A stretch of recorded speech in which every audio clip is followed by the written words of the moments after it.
નમસ્કાર દર્શક મિત્રો. આમ તો શિયાળો એ આરોગ્યપ્રદ ઋતુ ગણાય છે. શિયાળો એ વર્ષભર માટે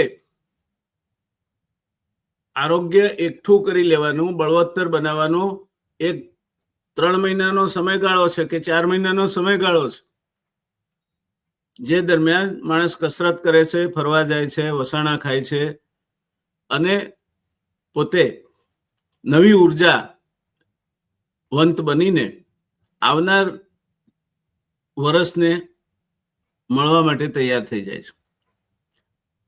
પણ હવે આ પરિસ્થિતિ બદલાવા માંડી છે. હજુ શિયાળાની શરૂઆત થઈ છે ત્યાં હમણાં જ એક સમાચાર ચોંકાવી દે તેવા આવ્યા. 108 જે ઇમરજન્સી રિસ્પોન્સ મેનેજમેન્ટ સ્કીમ છે, એણે છેલ્લા કેટલાક દિવસોમાં રોજના 450 જેટલા શ્વસન તંત્રના રોગોથી પીડાતા દર્દીઓની ઇમરજન્સી કેસીસ દવાખાનામાં શિફ્ટ કર્યા.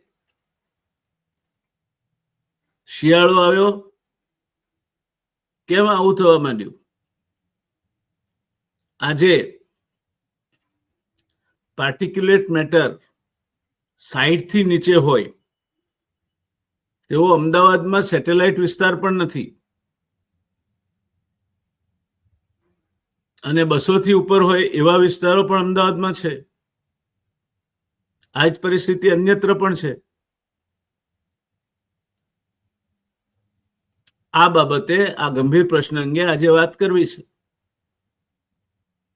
દોસ્તો, વિશ્વની 36% વસ્તી 35 mm પાર્ટિક્યુલેટથી ઓછી સાઇઝના હવામાં તરતા રજકણો ધરાવતું પ્રદૂષણ ધરાવતી હોય છે. જેમ પાર્ટિકલ સાઇઝ નાની થતી જાય તેમ એ પાર્ટિકલની છેક ફેફસા સુધી પહોંચવાની ક્ષમતામાં વધારો થતો જાય.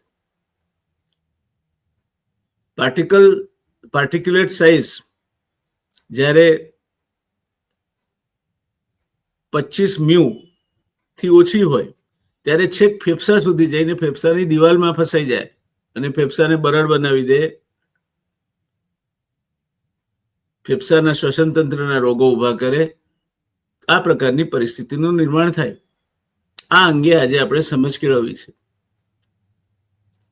દોસ્તો, વિશ્વની 36% વસ્તી 35 mm પાર્ટિક્યુલેટથી ઓછી સાઇઝના હવામાં તરતા રજકણો ધરાવતું પ્રદૂષણ ધરાવતી હોય એવી છે. આમાંથી 11% વસ્તી જ્યાં વસે છે ત્યાં જે તે દેશના રાષ્ટ્રીય હવા શુદ્ધતા અંગેના કોઈ ધારાધોરણો જ અસ્તિત્વમાં નથી. નિરાત ખબર જ નહીં પડે તમને.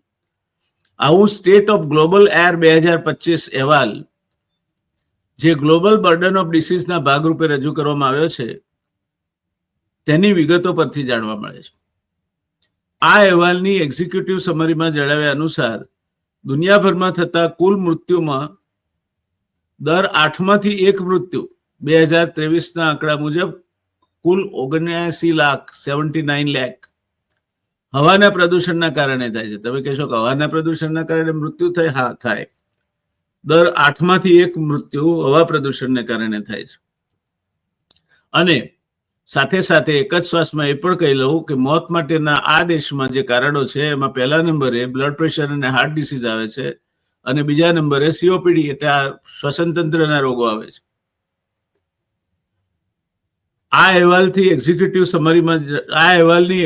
સમરીમાં જણાવ્યા મુજબ દુનિયાભરમાં થતા કુલ મૃત્યુમાંથી દર 8માંથી 1 મૃત્યુ 2023ના આંકડા મુજબ આશરે 79 લાખ હવાના પ્રદૂષણને કારણે થાય છે.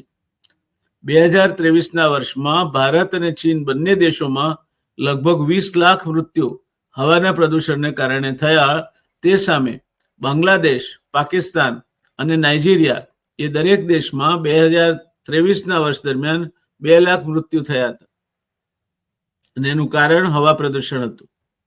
જ્યારે ઇન્ડોનેશિયા, મ્યાનમાર અને ઇજિપ્ત દરેક દેશમાં હવા પ્રદૂષણથી થતા મૃત્યુની સંખ્યા 1 લાખ જેટલી હતી. કારણ કે વસ્તી ઓછી છે ત્યાં. નોન કોમ્યુનિકેબલ ડિસીઝ એટલે કે બિનચેપી રોગોમાં જેમાં મહદઅંશે જીવન પદ્ધતિના રોગોનો સમાવેશ થાય છે. લગભગ 68 લાખ જેટલા લોકો 2023ના વર્ષમાં મૃત્યુ પામ્યા હતા. 2023માં જે 79 લાખ મૃત્યુ હવાના પ્રદૂષણને કારણે થયા તેમાંથી 49 લાખ માટે હવામાં તરતા પાર્ટિક્યુલેટ મેટર ઘાતક રોગો માટે કારણભૂત છે, જ્યારે 28 લાખ જેટલા લોકો ઘરની અંદરની હવાના પ્રદૂષણની વિપરીત હવાને કારણે મોતને ભેટ્યા હતા. ઘરમાં પથ્થરિયા કોલસા બાળતા હોય, લાકડા બાળતા હોય, એનો ધુમાડો ઘરમાં ફેલાય, એ ધુમાડાવાળી હવા શ્વાસોશ્વાસમાં જાય, એના કારણે જે અસર થાય તે ઘરનું અંદરનું હવાનું પ્રદૂષણ એના માટે કારણભૂત છે. ઓઝોનને કારણે વિશ્વભરમાં 4,70,000 લોકો મૃત્યુને ભેટ્યા હતા. 2023ની સાલ દરમિયાન ડિમેન્શિયા એટલે કે સ્મૃતિભંશ કે ચિત્તભ્રમ જેનું કારણ હવા પ્રદૂષણ સાથે જોડી શકાય તેવા કિસ્સાઓમાં 6,26,000 વ્યક્તિઓ મોતને ભેટ્યા અને લગભગ 1,16,00,000 આરોગ્યપ્રદ વર્ષોની આવરદા આ રોગને કારણે માંદગી ભોગવતા લોકોએ વેઠવી પડી હતી. એ પણ જાણવું પડશે કે 60 વર્ષની ઉંમરના 95% લોકોમાં મૃત્યુનું કારણ બિનચેપી રોગો હતા. આ બધાની વિગતમાં ઉતરીએ તો હવા પ્રદૂષણને કારણે થતા મોતમાં દર 2માંથી 1 હવા પ્રદૂષણના કારણે જે મોત થાય છે એમાં દર 2માંથી 1 chronic obstructive pulmonary disease COPD ને કારણે થયું. દર 4માંથી 1 મૃત્યુ હૃદયરોગને કારણે થયું. દર 4માંથી 1 કરતાં વધારે મૃત્યુ ડિમેન્શિયાને કારણે થયું અને દર 6માંથી 1 મૃત્યુનું કારણ ડાયાબિટીસ હતું. આમ આપણે હજુ ભાગ્યે જ જેના વિશે પૂરતી સજાગતા ધરાવીએ છીએ તે હવાનું પ્રદૂષણ અત્યંત વ્યાપક રીતે માનવ જીવનને ઘાતક અસરો કરે છે. આ પ્રદૂષણ અને એની અસરો કોઈ દેશની સરહદો જોતી નથી, ઋતુઓ જોતી નથી, કોઈ પણ વર્ગની પ્રજા એટલે કે સોસાયટી જોતી નથી. હવા પ્રદૂષણ ઉંમરના કોઈ પણ પડાવે ચાલી રહેલ વ્યક્તિને માંદા પાડે છે, જેની અસરો સમાજ, દેશ, અર્થવ્યવસ્થાઓ અને ભાવિ પેઢીઓ સૌને પોતાના પંજામાં જકડી લે છે. અત્યંત તીવ્ર હવા પ્રદૂષણ ઉપર વર્ણવેલ બધા જ પ્રકારના જોખમોને જાગૃત કરીને વિશ્વભરમાં વસતા લોકોને અસર કરે છે. સ્ટેટ ઓફ ગ્લોબલ એર 2025 અહેવાલના પાન નંબર 5 પર જણાવ્યા મુજબ ગયા વર્ષે સાઉથ એશિયા, સેન્ટ્રલ એશિયા અને યુરોપના વિસ્તારોમાં હવા પ્રદૂષણના મહત્વના કારણોમાં સૂકું ઘાસ, પરાળી બાળવું તેમજ અશ્મિભૂત બળતણ સળગાવવાથી પેદા થતો ધુમાડો આ વિસ્તારોને સ્મોગના આવરણમાં જકડી લે છે. આ સ્મોગ એટલે સ્મોક વત્તા ફોગ, ધુમ્મસ અને ધુમાડો એ બે ભેગા થાય એટલે સ્મોગ થાય. એને આપણે શું કહેવું, સ્મોગ એ સ્મોગ જ કહેવાય. સહારા ડેઝર્ટમાંથી ઉઠતી આંધીમાં પશ્ચિમ આફ્રિકામાં દર વર્ષે હર્મટન ડસ્ટ સ્ટોર્મ ત્યાં વસતા માણસોને વીંટળાઈ વળે છે, જેને કારણે રસ્તા ઉપરથી અથવા નૌકા વ્યવહારથી થતી હલનચલનને ગંભીર આડઅસરો થાય છે. વેનેઝુએલા, બ્રાઝિલ અને બોલિવિયા જેવા દેશોમાં જંગલમાં લાગતા દવને કારણે જોખમી આગ તેમજ સ્વાસ્થ્યની દ્રષ્ટિએ અત્યંત જોખમકારક ધુમાડો વાતાવરણમાં ફેલાય છે. 2023ના આંકડા પ્રમાણે આ પ્રકારના પ્રદૂષણને કારણે 79 લાખ લોકો મોતને ભેટ્યા હતા અને અગાઉ જણાવ્યું તેમ 23.2 કરોડ તંદુરસ્ત વર્ષો દુનિયાભરની વસ્તીએ હવા પ્રદૂષણને કારણે ગુમાવ્યા છે. હવા પ્રદૂષણને વિશ્વમાં થતા મૃત્યુ માટેના કારણોમાં હાઈ બ્લડ પ્રેશર અને હૃદયરોગ પછી બીજું મહત્વનું કારણ ગણાવ્યું છે, જે સ્ટેટ ઓફ ગ્લોબલ એર 2025 અહેવાલના પાન નંબર 5 પર આપેલ નીચેની આકૃતિ પરથી જોઈ શકાય છે. આ ગ્રાફ પર એક નજર નાખો તમે તો તમને ખ્યાલ આવશે હું જે કહેવા માંગુ છું એ બાબત શું છે તે. તમે આ ગ્રાફ જોઈ શકો છો. એમાં બીજો જે કાળો પટ્ટો છે એ હવા પ્રદૂષણના કારણે છે. ઉપરનો જે પટ્ટો છે તે હૃદય રોગ અને બ્લડ પ્રેશર છે અને નીચેનો એ પછીનો તરતનો જે પટ્ટો છે તે હવા પ્રદૂષણના કારણે છે. એટલે air pollution, high blood pressure, એના પછી તમાકુ ત્રીજા નંબરે આવે, ડાયટરી રિસ્ક એટલે અપૂરતો અપોષક ખોરાક, હાઈ ફાસ્ટિંગ પ્લાઝમા ગ્લુકોઝ, સવારમાં ભૂખ્યા પેટે જે ગ્લુકોઝ આવે તમારું એ ઊંચું હોય તે, કિડનીના ખરાબી, હાઈ બોડી માસ ઇન્ડેક્સ એટલે તમારી કમર જાડી હોવી, વજન વધારે હોવું ઊંચાઈના પ્રમાણમાં, એલડીએલ એટલે એલડીએલ કોલેસ્ટ્રોલ ની માત્રા વધારે હોવી જેવા કારણો એ માણસના મૃત્યુ માટે જવાબદાર છે.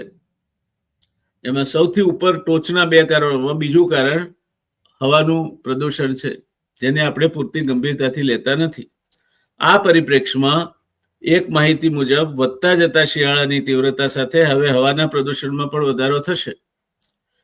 શિયાળાની ઠંડીને કારણે હવાની ઘનતા વધે છે, એટલે ધુમાડો અથવા વાહનોમાંથી બહાર પડતો બળતણનો ધુમાડો કે ફટાકડા થકી થતું પ્રદૂષણ આકાશમાં જે વિલીન થઈ જાય તે પહેલા લાંબો સમય સુધી ધરતી ઉપર નીચા સ્થળે ઝળુમતું રહે છે, કારણ કે હવા ભારે હોય છે. આ કારણથી શ્વસન તંત્રના રોગો માટે શિયાળાની ઋતુ અનેક પ્રકારના પ્રશ્નો લઈને આવે છે. આ રોગીઓ માટે શિયાળો બહુ મુશ્કેલ પરિસ્થિતિઓ લઈને આવે છે.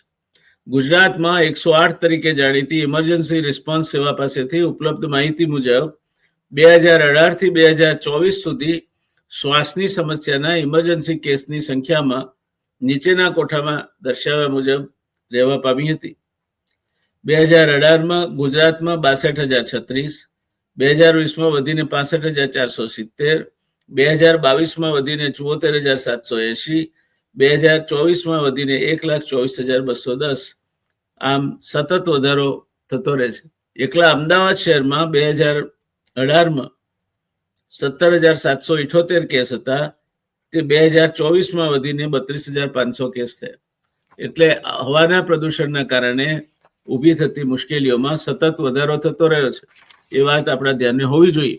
એટલે શિયાળો આવ્યો અને મેચ હોય તો ફટાકડા ફોડો, લગનસરા હોય તો ફટાકડા ફોડો, તો એ સરવાળે વધારે માણસોને મારવાનું કામ કરે છે. ઉપરોક્ત વિગતો ઉપરથી જોઈ શકાશે કે ગુજરાતમાં શિયાળો શરૂ થયાને હજુ માંડ અઠવાડિયું થયું.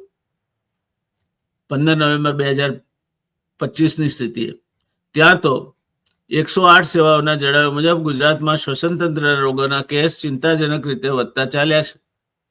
25 નવેમ્બર 2025ની સ્થિતિએ શ્વાસની સમસ્યા ધરાવતા દરરોજના સરેરાશ 340 કેસ સામે આવી રહ્યા છે.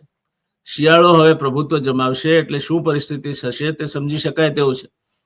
તાજેતરમાં જ એક સમાચારમાં જણાવ્યા મુજબ લગ્ન સમારંભ ચાલતો હતો, તે દરમિયાન જ અમદાવાદમાં 32 વર્ષના એક યુવાનને આ લગ્ન પ્રસંગ માણવાનો તો બાજુએ રહ્યો, પણ શ્વાસ લેવામાં સમસ્યા સર્જાતા તાકતે હોસ્પિટલમાં સારવાર માટે લઈ જવો પડ્યો હતો. સ્મોક એટલે કે ધુમાડો અને ફોગ એટલે કે ધુમ્મસ, આ બે શબ્દોને ભેગા કરીને જે શબ્દ બને છે જેને આપણે કોહરા કહીએ છીએ, સ્મોગ. અમદાવાદના વાતાવરણમાં હવે સ્મોગ દેખાવા માંડ્યું છે. એને કારણે વાતાવરણમાં સતત થઈ રહેલા પરિવર્તનથી પણ શ્વાસની સમસ્યા ધરાવતા દર્દીઓ વધી રહ્યા છે. 108 સેવાઓના જણાવ્યા મુજબ આ ઉપરાંત પક્ષીઓની અઘાર, ટ્રાફિક ધરાવતા રસ્તામાં લાંબો સમય ઉભા રહેવાનું થાય તો પણ શ્વાસની સમસ્યામાં વધારો થાય છે. હાલમાં જે દર્દીઓ જોવા મળે છે તેમાંથી મોટા ભાગના 40 થી વધુ વયના છે. ડોક્ટરોના મતે શ્વાસની સમસ્યા હોય તેમણે ફરજિયાત માસ્ક પહેરીને બહાર નીકળવું જોઈએ.